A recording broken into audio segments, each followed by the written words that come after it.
Welcome to Washington Today on C-SPAN Radio for Friday, April 4th, 2025. Federal Reserve Chair Jerome Powell says he expects President Donald Trump's tariffs to raise inflation and lower growth, but he said there's highly uncertain outlook and it's too soon to say what the Fed will do with interest rates. Wall Street takes another big hit today. The Dow down 2,200 points. S&P has lost 10% in the last 2 days. Senate debates the Republican budget blueprint with tax cuts, spending cuts, energy, border, and defense policies. Democrats are united in their opposition. An all-night voting session expected tonight on amendments before final passage early Saturday. We'll get congressional reaction to the overnight firing by President Donald Trump of the head of the National Security Agency and his deputy. Secretary of State Marco Rubio is asked about the status of the Russia-Ukraine war ceasefire talks at the NATO foreign ministers meeting in Brussels. And former Vice President and Democratic presidential nominee Kamala Harris gives her assessment of the Donald Trump administration. CNBC reports the stock market was pounded for a second day Friday after China retaliated with new tariffs on U.S. goods, sparking fears President Donald Trump has ignited a global trade war that will lead to a recession. And the Dow down 2,231 points, 5.5%. NASDAQ down 962 points, 5.8%. S&P down 332, 6%. CNN reports that inflation is likely to pick up because of President Donald Trump's sweeping tariffs and could remain elevated. Federal Reserve Chair Jerome Powell said Friday. Powell's latest comment, his most vivid yet on the subject, comes days after the Trump administration unveiled the sharpest ever escalation in U.S. tariffs on data going back 200 years, Fitch Ratings told CNN, even steeper than the expansive tariffs deployed under the Smoot-Hawley Act of 1930. 10% tariff on all U.S. imports will go into effect on Saturday, with even higher tariffs slated for April 9th. That was from CNN. Fed Chair Powell spoke at the Society for Advancing Business Editing and Writing annual conference in Arlington, Virginia. We have stressed that it will be very difficult to assess the likely economic effects of higher tariffs until there is greater certainty about the details, such as what will be tariffed, at what level, and for what duration, and the extent of any retaliation from our trading partners. While uncertainty remains elevated, it is now becoming clear that tariff increases will be significantly larger than expected. And the same is likely to be true of the economic effects, which will include higher inflation and slower growth. The size and duration of these effects remains uncertain. While tariffs are highly likely to generate at least a temporary rise in inflation, it's also possible that the effects could be more persistent. Avoiding that outcome would depend on keeping longer-term inflation expectations well anchored, on the size of the effects, and on how long it takes for them to pass through fully to prices. Our obligation is to keep longer-term inflation expectations well anchored, and to make certain that a one-time increase in the price level does not become an ongoing inflation problem. We'll continue to carefully monitor the incoming data, the evolving outlook, and the balance of risks. We're well positioned to wait for greater clarity before considering any adjustments to our policy stance. It is too soon to say what will be the appropriate path for monetary policy. Federal Reserve Chair Jerome Powell at a conference in Northern Virginia today. As he was speaking, President Donald Trump posting on the Truth Social platform, this would be a perfect time for Fed Chairman Jerome Powell to cut interest rates. He is always late, but he could now change his image and quickly. Energy prices are down, interest rates are down, inflation is down, even eggs are down 69%, and jobs are up. All within 2 months, a big win for America. Cut interest rates, Jerome, and stop playing politics. That was the post from President Trump. From the CNN article about the Fed chair's speech, Fed officials have adopted a holding pattern on interest rates, waiting for inflation to slow further and to see how Trump's major policy shifts show up in economic data. They still expect to cut interest rates at some point this year, according to their latest economic projections released last month. After Chair Powell's opening remarks at the conference in Virginia, he sat down for an interview with reporters Stacey Vanek Smith from Bloomberg News and James Nelson from the Milwaukee Journal-Sentinel, who first asked him about the stock market reaction to President Trump's tariffs. You were talking about the economy as being a very strong economy. You characterized inflation as coming down, employment as being very strong still. However, President Trump, earlier this week when asked about the market volatility we've been seeing, said the volatility was, quote, to be expected. This is a patient that was very sick. We inherited a terrible economy. A lot of voters did and do agree with that assessment, or at least in part. I'm wondering how you would respond to that assessment and the disconnect between the story of the data and the way a lot of people are feeling about the economy. Sure. So let me just be clear at the start. I make it a practice not to respond to any elected officials' comments. So I don't want to be seen to be doing that. It's just not appropriate for me. But the situation, I think, is this, and people, when they're surveyed, they are unhappy about the economy. That seems to largely reflect the increase in the price level that happened when inflation was high, 2021, 22, and 23, largely. Inflation is now back down to much more normal levels. Unemployment is low. The economy has been growing, but people are still experiencing that high price level. In other words, prices don't go down. They know they're paying much more for the basic necessities of life, and they're right that they are, and they're not happy about it, and they're right not to be happy about it. So I think that accounts for the negative sentiment. Of course, we're looking at inflation, which is the change in prices, and we're seeing that has come down quite a bit, and that unemployment is actually low. It's sort of very close to measures of maximum employment, and the economy is growing. So all those statistics are good, but the price increases of the past few years are weighing on people's budgets. So I'm from Milwaukee, and I've been talking to business leaders, executives, and consumers in our community, our region, for the last few weeks, mostly before this week's news. Chairman, they're troubled and they're nervous.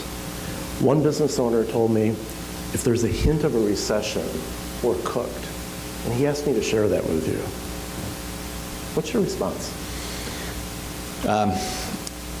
So I guess I would say, let's start with the fact that the incoming data right through this morning's employment report, which admittedly is from roughly a month ago, the week of March 12, they took the data in.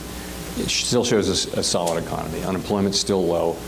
I understand the uncertainty that's weighing on people. You ask about a recession. We don't make a probability forecast of how likely it is for there to be a recession, but many outside forecasters do, and many of them have raised the likelihood, albeit from very low levels. It's not something that anybody now is forecasting, or some people are starting to. And so there's not much more I can say about that. I realize that the uncertainty is high,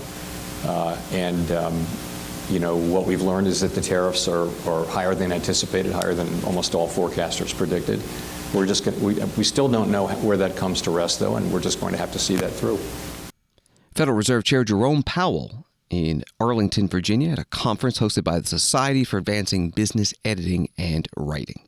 Newsmax writes, defiant President Donald Trump took to social media Friday morning to say his policies will never change, despite calls for him to end tariffs on U.S. trade partners. Trump on Wednesday declared a 10% baseline tax on imports from all countries and higher tariff rates on dozens of nations that run trade surpluses with the United States. Trump posted Friday morning on Truth Social, to the many investors coming into the United States and investing massive amounts of money, my policies will never change. This is a great time to get rich, richer than ever before. The president also commented on China announcing Friday it will impose a 34% tariff on imports on all U.S. products beginning April 10th. Beijing's new tariff matches the rate of the U.S. reciprocal tariff of 34% on Chinese exports Trump ordered this week. China played it wrong. They panicked. The one thing they cannot afford to do, Trump posted. That was the article from Newsmax. President Trump also posting today great job numbers, far better than expected. It's already working. Hang tough. We can't lose.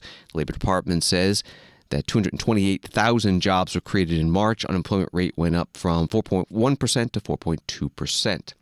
Secretary of State Marco Rubio asked about tariffs at a news conference at his first NATO foreign ministers meeting at NATO headquarters in Brussels. Diplomacy depends on predictability, reliability, trust. Markets are crashing around the world for the second day in a row. The consensus is that the president's tariffs were much higher than expected and based on economic formulas that people do not understand. What is your reaction and what is the impact on Europeans? You want them to spend more on defense, yes, which they're agreeing to finally. But how can they do that when their economies are crashing and they are now No, their economies are not crashing. Their markets are reacting. No, their economies are not crashing. Their markets are reacting to a dramatic change in the global order in terms of trade. And so what happens is pretty straightforward. If you're a company and you make a bunch of your products in China, and all of a sudden shareholders or people that play the stock market realize that it's going to cost a lot more to produce in China, your stock is going to go down. But ultimately, the markets, as long as they know what the rules are going to be moving forward, and as long as that's set and you can sustain where you're going to be, the markets will adjust. Businesses around the world, including in trade and global trade, they just need to know what the rules are. Once they know what the rules are, they will adjust to those rules. So I don't think it's fair to say economies are crashing. Markets are crashing because markets are based on the stock value of companies who today are embedded in modes of production that are bad for the United States. We have to be a country that thinks we're the largest consumer market in the world, and yet the only thing we export is services. And we need to stop that. We need to get back to a time where we're a country that can make things, and to do that, we have to reset the global order of trade. And the other part of my question. Well, the worst thing is to leave it the way it is forever. I mean, this just can't continue. We can't continue to be a country that doesn't make things. We have to be able to make things to provide jobs for Americans. And that's it. It's that simple. China, as an example, I mean, it's outrageous. I mean, they don't consume anything. All they do is export and flood and distort markets, in addition to all the tariffs and barriers they put in place. So the president rightly has concluded that the current status of global trade is bad for America and good for a bunch of other people, and he's going to reset it, and he's absolutely right to do it. Secretary of State Marco Rubio at a news conference at NATO headquarters in Brussels, Belgium. Story from the Washington Post: hours after failing to stave off U.S. tariffs during meetings in Washington last month, the European Union's trade representative landed in Beijing to a warmer reception. After meetings with Chinese officials, the trade representative heralded EU-China ties, with both sides signaling their intent to deepen trade and investment. The British Foreign Secretary David Lammy held his own news conference at the NATO ministers' meeting and was asked about tariffs. Will Great Britain really stand up to American bullying?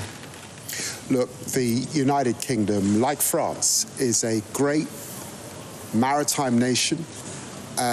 We are a nation that believes in open trade.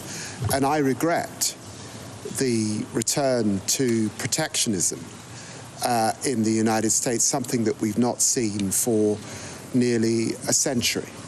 As you know, we are consulting with business and industry at this time. We are engaged in discussions with the United States to strike an economic agreement and an economic deal.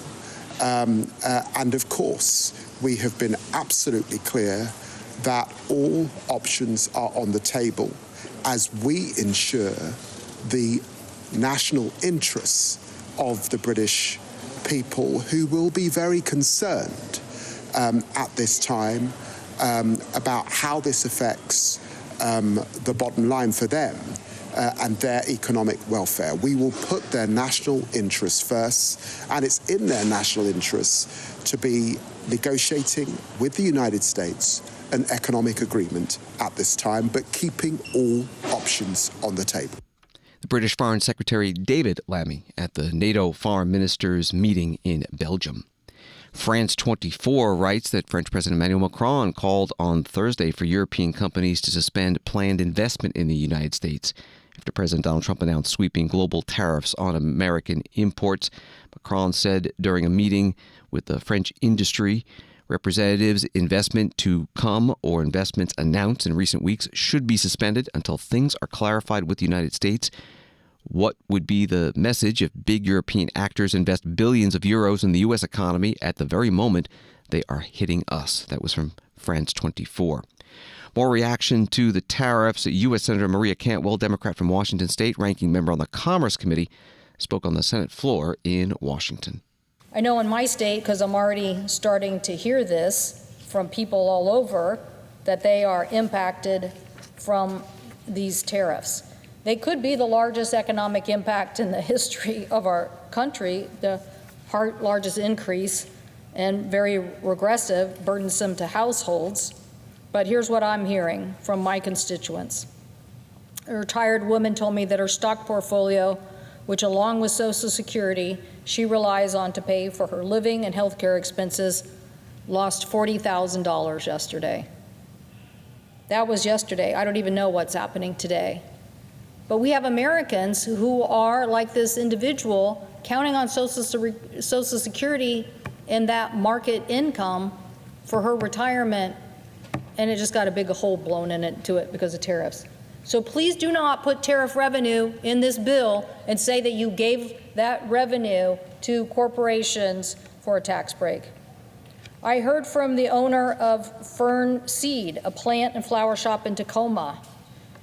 The owner said, quote, "We work with the supplier of pretty much everyone and every vase that you will ever see in any plant or flower shop." She got she goes on to say, "We got notification 2 weeks ago that there's just going to be a blanket 10% increase on prices, increased costs for imported ceramics, going into cut into our margins that we are going to have to pass on to consumers, and with margins of just 6 to 8%, there's not enough breathing room." She continued to say, "Our employee review cycle is in April, and because of the uncertainty about tariffs, I have to give my employees a small incremental raise instead of a real raise. That puts me under the threat of losing those people that have been with me for 3 to 4 years, which is a lot in a very incredibly small business. And by the way, I don't expect to be paying myself either." That's what I'm hearing from my state. We know that small businesses are going to be hard hit by this. They're resilient, but this is asking a lot. Senator Maria Cantwell, Democrat of Washington State, on the Senate floor. Harrison Field's White House Principal Deputy Press Secretary was interviewed today by Newsmax about tariffs. I get it. The media, the leftists, they're all just clamoring about these tariffs. They say it's going to destroy the economy, but you got lower gas prices, lower egg prices, income's going up, investment is going up, GM's adding production in Indiana. It seems that the president's work is working.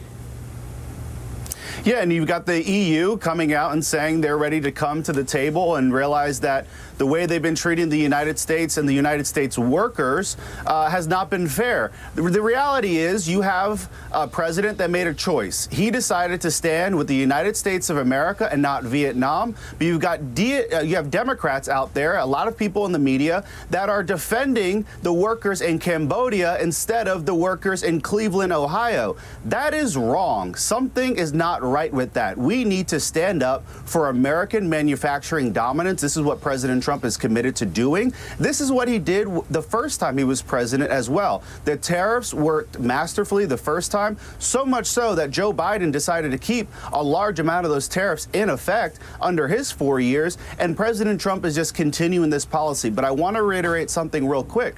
It is not just tariffs. It will soon be tax cuts. It's going to be the continued deregulation of our administrative state, and you're also going to see the resurgence of American energy dominance. All this together will usher in the beautiful American economy that President Trump knows all so well. Harrison Fields, the White House Principal Deputy Press Secretary, an interview on Newsmax today. Meredith Lee Hill, reporter with Politico, posting on X, Republican Congressman Don Bacon of Nebraska plans to introduce legislation aimed at reclaiming Congress's authority over tariffs. First House Republican to openly challenge the powers President Trump is using to launch a massive global trade war. She writes it's a companion bill to the bipartisan Grassley bill, referring to Senator Chuck Grassley of Iowa.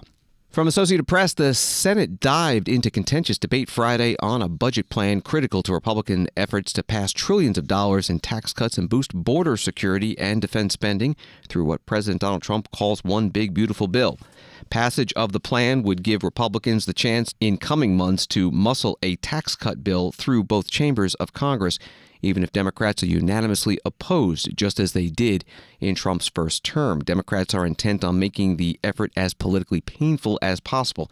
beginning with all-night votes on dozens of proposals that Republican senators will have to defend before next year's midterm elections, including on Trump's tariff policies and the administration's efforts to shrink the federal government. That was from Associated Press. Debate started early Friday morning with the Senate Minority Leader Chuck Schumer, Democrat from New York. The Republican bill that now sits before the Senate is poison. Last night, Senate Republicans began the process to pass legislation eviscerating Medicaid, crushing the health care of the young and old alike, and squandering their future and our future. First thing this morning, we will talk about why they are doing this, so they can achieve tax cuts for the ultra-rich. Slashing Medicaid so cruelly and callously would be bad enough. But as Americans learn that Republicans are doing it simply to give tax cuts to the ultra-rich, an electric shock is going to go through the American people, and they will cry out, "What the hell is going on? Donald Trump is betraying us." This is the Republican agenda, plain and simple. Billionaires win, American families lose. Republicans have failed to be honest with the country about the true nature of their cuts.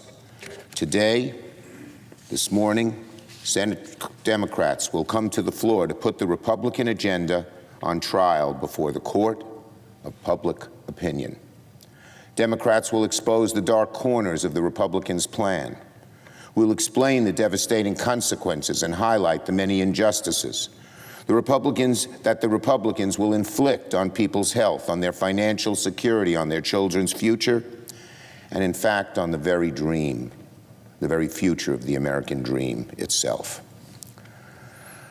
I spoke, and many of us spoke, on the issue of Medicaid last night, and I thank my colleagues who did the same.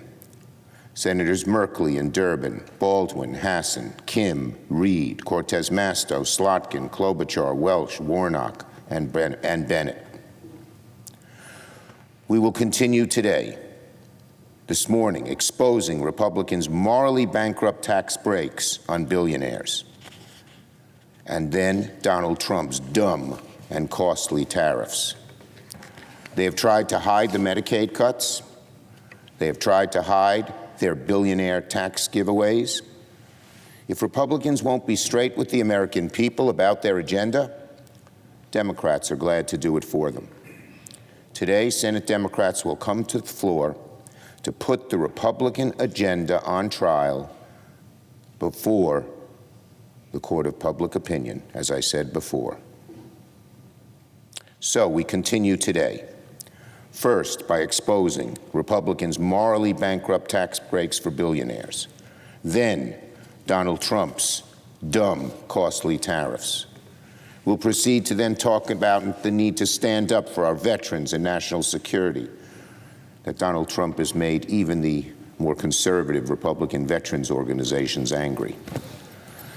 We will then talk about the unprecedented corruption and self-dealing that Donald Trump has unleashed in our government. He and Musk seem to want to make themselves richer, using their government position, and their families as well, to gain even more wealth.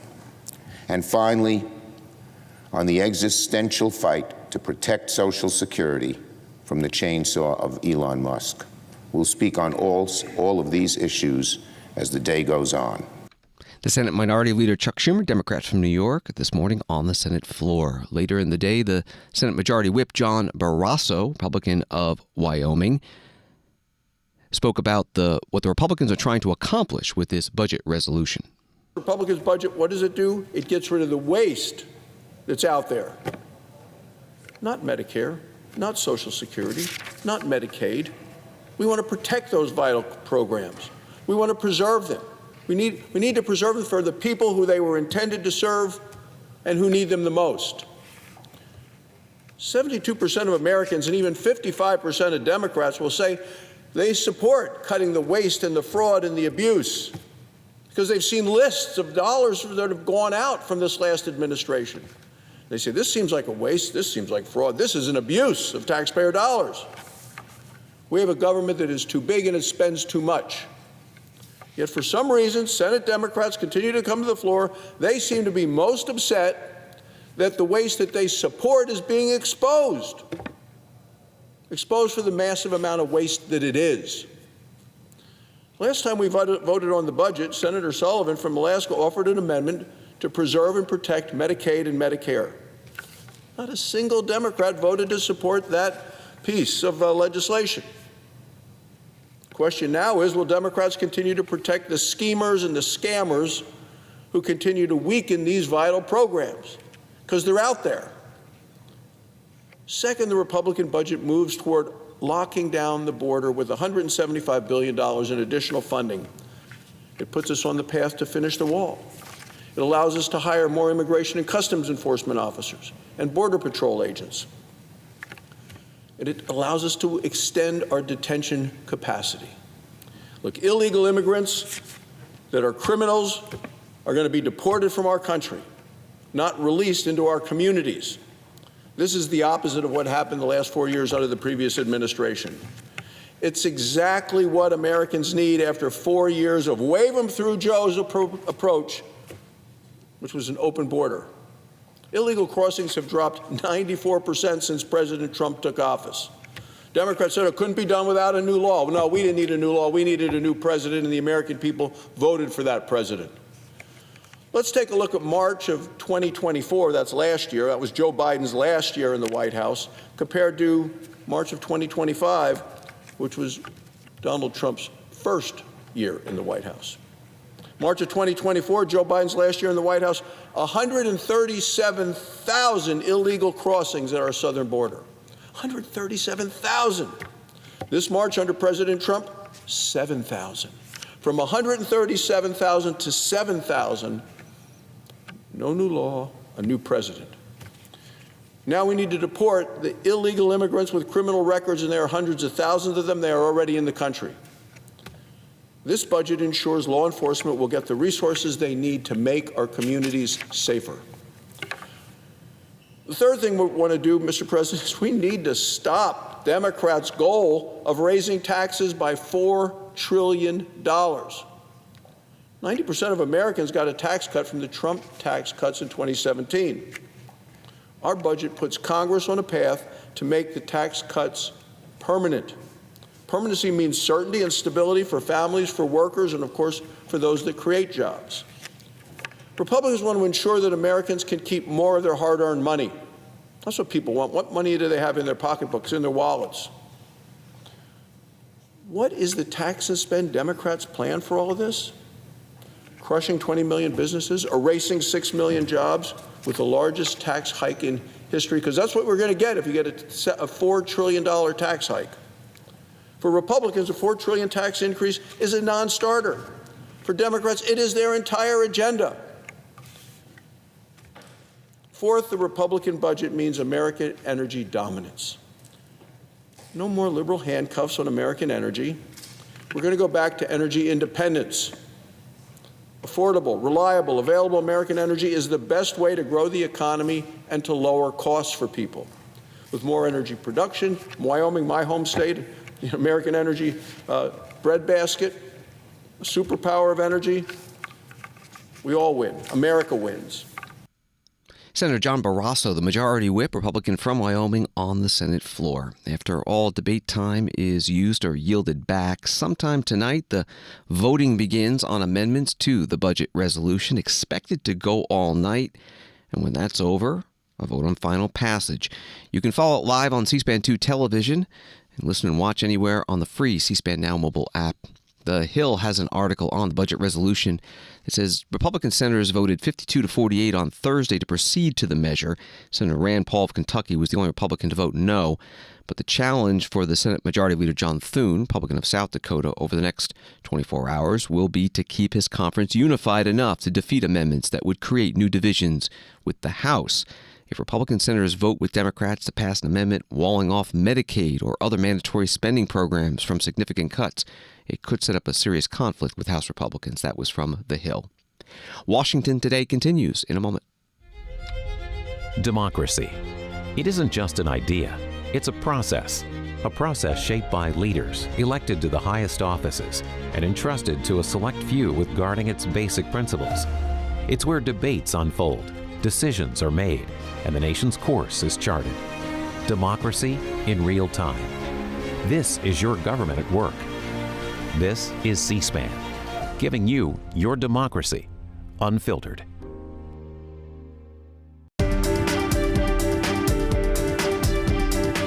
Welcome back to Washington Today, available as a podcast on the free C-SPAN Now mobile app and wherever you get your podcasts. A few more headlines from CBS News. The Supreme Court on Friday cleared the way for the Trump administration to withhold millions of dollars in federal education grants because it said they funded programs that involved diversity, equity, and inclusion initiatives. High Court split 5-4 in granting a request from the Justice Department to pause a federal district court order that required the Education Department to reinstate the grants that had been awarded to universities and nonprofit organizations in 8 states. Also from CBS News, President Trump on Friday said he would sign another executive order to delay enforcement of a law that effectively bans TikTok, as a deal to sell the widely popular platform remains a work in progress. Mr. Trump signed an executive order on his first day directing the Justice Department to not enforce the law for 75 days. The order instructed the department to not take action or impose penalties against any entity for any noncompliance. The executive order expired Saturday, and Mr. Trump said Friday he would enforce the law for another 75 days. He wrote on X, "My administration has been working very hard on a deal to save TikTok, and we have made tremendous progress. The deal requires more work to ensure all necessary approvals are signed, which is why I am signing an executive order to keep TikTok up and running for an additional 75 days. And from Associated Press, a federal judge on Friday ordered the Trump administration to arrange for the return of a Maryland man to the United States after he was mistakenly deported to a notorious El Salvador prison. U.S. Immigration and Customs Enforcement expelled Kilmar Abrego Garcia last month despite an immigration judge's ruling that shielded him from deportation to his native El Salvador, where he faced likely persecution by local gangs. Before she issued a ruling, the judge described Abrego Garcia's deportation as an illegal act. President Donald Trump, writes Fox News, has fired the head of the National Security Agency, a high-level move driven by mounting pressure from conservative allies to purge officials they view as insufficiently loyal to the president's America First agenda. Lieutenant General Timothy Hawk and Civilian Deputy Wendy Noble were let go from their roles as director and deputy director of the NSA. Lieutenant General William Hartman, who also leads U.S. Cyber Command, will serve as an acting director, while Sheila Thomas will take over as deputy. Far-right provocateur Laura Loomer met with President Donald Trump this week to share her research on officials she believes should be fired. That was from Fox News. Congressman Carlos Jimenez, Republican of Florida, member of the Homeland Security and Armed Services Committees, was interviewed today about this on CNN.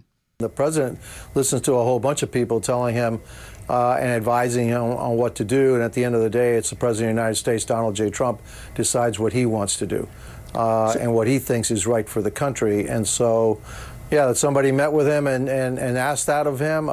Again, it's up to the President of the United States to make that decision, and he has the right to choose the personnel that he feels comfortable with. So you're suggesting it wasn't just Laura Loomer who was recommending that he fire these 3- and 4-star generals? Yeah, I'm suggesting that, yeah, there was more than Laura Loomer that may have done that, and Laura Loomer did it. That's great. Look, I talk to him every once in a while. I say, I think maybe you ought to do this, maybe you ought to do that. It doesn't mean that he follows my advice. He, as President of the United States, you need to take the advice and listen to a whole range of people, but at the end, you got to make up your own mind, and believe me, Donald J. Trump makes up his own mind for what he thinks is going to be best for in the best interest of the United States of America. As you probably have heard, some current and former defense officials are telling CNN there's a growing culture of fear right now inside the ranks of the Defense Department, the Pentagon, the U.S. intelligence community. Many are worried. Are worried that other officers, could be fired at any moment for perceived disloyalty to President Trump. Do you believe that's harmful in the long run to national security? No, look, I believe that everybody, they're professionals, but also I believe it's up to the President and Secretary of Defense in the case of the DOD to advance and then fire those that they don't think are in the best interest of the United States. Look, we're going to have differences of opinions with the personnel decisions of the Biden administration. That just happens with every single administration. You want to make sure that the people that are in those positions actually have basically kind of your view of the world, because they're the ones that are going to have to go ahead and put into action your policy decisions. And if you have people that, no, I really don't agree with that, well, then they may not, institute those policy decisions the way you want them to be instituted. So, yeah, you're going to have to, do some shakeups, and that's just a natural course of business in any administration. Congressman Carlos Jimenez, Republican of Florida, on CNN. Laura Loomer posted today on X, as a Biden appointee, General Hawk had no place serving in the Trump administration, given the fact that he was handpicked by General Milley, who was accused of committing treason by President Trump. Why would we want an NSA director who was referred to Biden after being hand-selected by Milley, who told China he would side with them over Trump?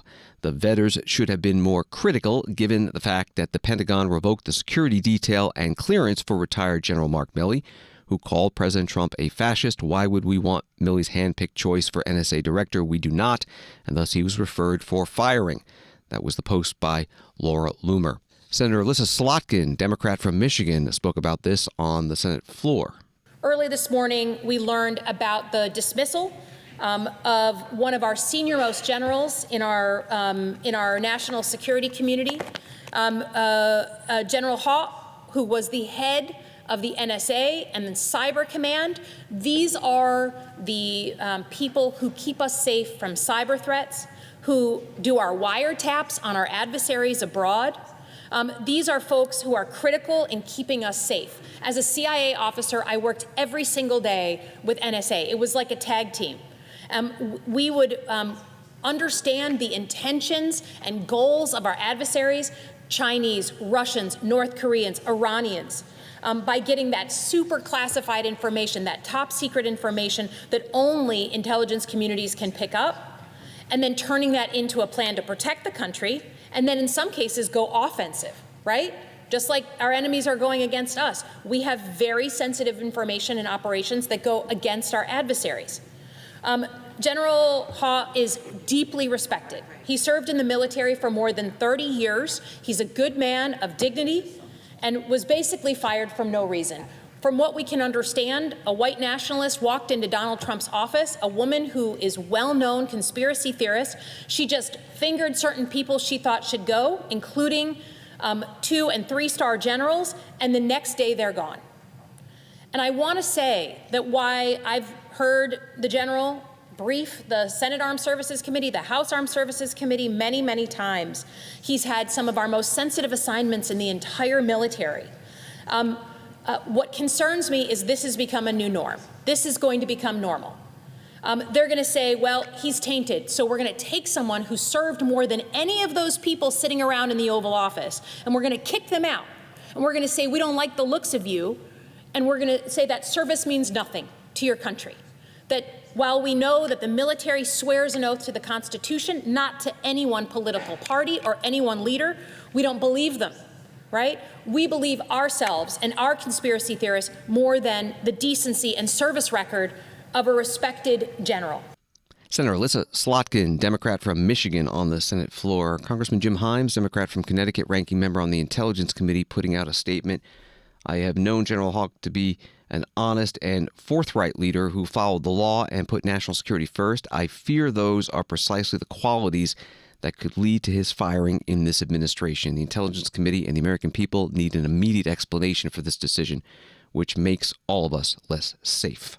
From the New York Times, Secretary of State Marco Rubio said on Friday that Russia is running out of time to convince the Trump administration that it is serious about striking a peace deal with Ukraine and not just playing for time. Speaking in Brussels after a 2-day gathering of NATO ministers, Mr. Rubio said the United States was losing patience with talks about talks and hinted that Russia was in danger of facing more American sanctions. That was from the New York Times. Here is Secretary Rubio at his news conference in Brussels. Mr. Secretary, I'd like to ask you about the Russia-Ukraine negotiations. Can you give us tell us about the American assessment of the conditions that Russia put forward regarding the Black Sea ceasefire talks, And also the British and French foreign ministers said this morning that Putin was dragging his feet. Do you agree with that? Maybe. I mean, he might be. We don't know yet. We're going to find out fairly soon. I mean, look, here's what the president wanted to do. He wants to end this war, and he wanted to test it very early in his administration. Is it possible to end this war on terms that are acceptable, obviously, to both sides? Because you can't end a war unless both sides agree. And that's what we're in the process of finding out. We will know soon enough, in a matter of weeks, not months, whether Russia is serious about peace or not. I hope they are. It would be good for the world if that war ended. But obviously, we have to test that proposition. So we're working through that process. We had a visitor, that Mr. Kirill was here this week, had a chance to sit down with him. He met with others. He'll take some messages back, and the message is the United States needs to know whether you're serious or not about peace. Ultimately, Putin will have to make that decision. The Russian Federation will have to make that decision. I think the Ukrainians have shown a willingness to enter, for example, into a complete ceasefire to create space for negotiation. At some point here fairly soon, not 6 months from now, you know, the Russians and Putin will have to make a decision about whether they're serious for peace or not, and I hope they are serious. So it would be good for the world if that war ended. What is your assessment of the Russian conditions that were put forward? And also, Dmitriev said following his talks with Mr. Witkoff yesterday that the U.S. and Russia might resume direct flights as maybe a confidence-building measure. Do you support that? So I haven't heard anything about direct flights. I can tell you, but I don't know who's going to fly on it because all these people are sanctioned. But I would just tell you that the thing I would point to you is this. We're going to wait and see. The Russians know our position in terms of wanting to end the war, and we will know from their answers very soon whether they are serious about proceeding with real peace or whether this is a delay tactic. It's a delay tactic. The president's not interested in that. If this is dragging things out, President Trump's not going to fall into the trap of endless negotiations about negotiations. We will know soon enough whether or not Russia is serious about peace. If they are, that'll be great. Then we can move towards peace. If they're not, then we'll have to reevaluate where we stand and what we do moving forward about it. But we'll be in no different a position than we are today, or we were when he took office. He wanted to know early in his administration, is peace possible? We're testing to see if the Russians are interested in peace. Their actions, not their words, their actions will determine whether they're serious or not. And we intend to find that out sooner rather than later. What about their conditions? Which conditions? They put forward additional conditions after the Black Sea. Yeah, so again, I mean, this is part of the back and forth of these sorts of things. I've had phone calls with foreign leaders, and then I read the readout, and it's like, oh, we said them. You never. They came. They said something to me. They never said. I guess that's part of the game in this place, or whatever. But look, I don't. Bottom line is, to me, at the end of the day, what's going to matter here is whether we're going to move towards peace or not. If peace is real, we will know soon enough. If they're not interested in peace, we will know soon enough, and we'll make decisions on the basis. I hope they are real. There are some promising signs. There are some troubling signs. It's not going to be easy. No one ever said this would be easy, but we're going to find out sooner rather than later. And let's just say I'm hopeful. I remain hopeful. I need to be hopeful that peace is possible and that the Russians are serious about peace. We want them to be serious about peace, and hopefully they are, but we'll know sooner rather than later. Secretary of State Marco Rubio at a news conference at NATO headquarters in Brussels, Belgium, after a two-day foreign ministers meeting. A headline at CNN, at least 16 dead, including 6 children, in Russian missile strike on Zelensky's hometown, say Ukrainian authorities. Story from Reuters, the Trump administration moved forward with the sale of more than 20,000 U.S.-made assault rifles to Israel last month, according to a document seen by Reuters and a source familiar with the matter, pushing ahead with a sale that the administration of former President Joe Biden delayed over concerns they could be used by extremist Israeli settlers. This is Washington Today. Story from the Los Angeles Times. In a rare appearance after her loss in November's presidential election, former vice president and potential gubernatorial candidate Kamala Harris on Thursday decried the rollback of fundamental rights under President Trump, urged people to prioritize self-care, and pledged to remain active in the fight to safeguard constitutional protections. Kamala Harris spoke at the Oceanfront Resort in Dana Point at a conference hosted by Leading Women Defined Foundation. We're saying people stay quiet. We are seeing organizations stay quiet. We are seeing those who are capitulating to clearly unconstitutional threats. And these are the things that we are witnessing each day in these last few months in our country. And it understandably creates a great sense of fear. Because, there were many things that we knew would happen. Many things. I'm not here, so I told you so.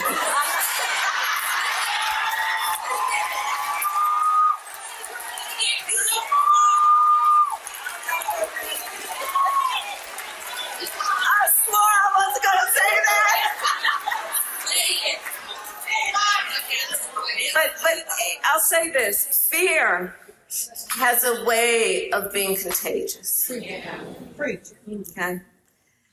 When one person has fear, it has a way of spreading to those around them and spreading. And we are witnessing that, no doubt. But I say this also, my dear friends. Courage is also contagious. Courage is also contagious. Former Vice President and former Democratic presidential candidate Kamala Harris Thursday night at a conference in Dana Point, California. That audio from MSNBC. The LA Times, writing about her speech, has this paragraph: Harris is expected to decide by the end of the summer whether to enter the 2026 race for California governor to replace termed-out Governor Gavin Newsom. If she proceeds, it would jolt a contest that already has prominent Democratic candidates. Journalist Amy Parnes is co-author of the new book, Fight: Inside the Wildest Battle for the White House, about the 2024 presidential election. She was on C-SPAN's Washington Journal program this morning. A caller asked her about Kamala Harris's reaction in June 2024 to President Joe Biden's disappointing debate performance against Republican Donald Trump, which led to Joe Biden dropping out of the race and the Democrats nominating Kamala Harris for president. Nick in Trenton, Michigan, Democratic caller. Good morning. Thank you so much, Amy, for answering these questions. So I was a strong, Biden, second-term supporter. I felt like after all of his accomplishments, he deserved it. But like most Americans watching June 27th, I was mortified. My question is, what was Kamala Harris's actual reaction to the debate? I remember watching her on, I think it was Rachel Maddow after, and she acknowledged that it wasn't, a great performance, that I think he was sick. But what was her actual, feelings for those 24 days? Did she feel like it was time for him to step down? All right, Nick. Amy Parnes. That's a very good question. She's watching the debate like everyone else in real time. She was in Los Angeles, and so she was watching it in a hotel conference room, and we take you inside her that room to find out her reaction. But, I think she was trying to be a loyal foot soldier, obviously, in the days that he was still at the top of the ticket, but she also was caught in a weird position where she had to plan. And, they were saying publicly, obviously, and this is the first time we're hearing about this, we're reporting in the book, that her aides, her closest advisors, were in fact planning the what if Joe Biden leaves the race, what do we do? How do we get the Democrats together and galvanize the party quickly behind her? And there was a meeting that we talk about that was happening that Sunday that Joe Biden does drop out. She has a meeting in her pool house at the Naval Observatory with, she's not involved in the meeting, but her closest advisors are involved in this meeting, the what if meeting. They think that it's going to happen in the next few days, and they're trying to plan what would happen, how they would get the delegates, what they would do in terms of fundraising and all of that. And that's happening right as the switch happens, right as the president is calling to tell her that he's going to drop out of the race. And so it's an interesting thing. It hasn't been reported until now, and it's in this book. Amy Parnes, co-author of the book Fight: Inside the Wildest Battle for the White House. She's a reporter with The Hill. On C-SPAN's Washington Journal this morning, you can find the full segment with her archived at our website at cspan.org, and join us every morning live at 7 Eastern for the Washington Journal on C-SPAN Radio and C-SPAN Television, streamed at cspan.org and also on the free C-SPAN Now mobile app. And thanks for listening to Washington Today. Please sign up for C-SPAN's evening newsletter, Word for Word. We'll send you the stories making headlines in Washington every day. Subscribe at cspan.org/connect. Have a good night and weekend.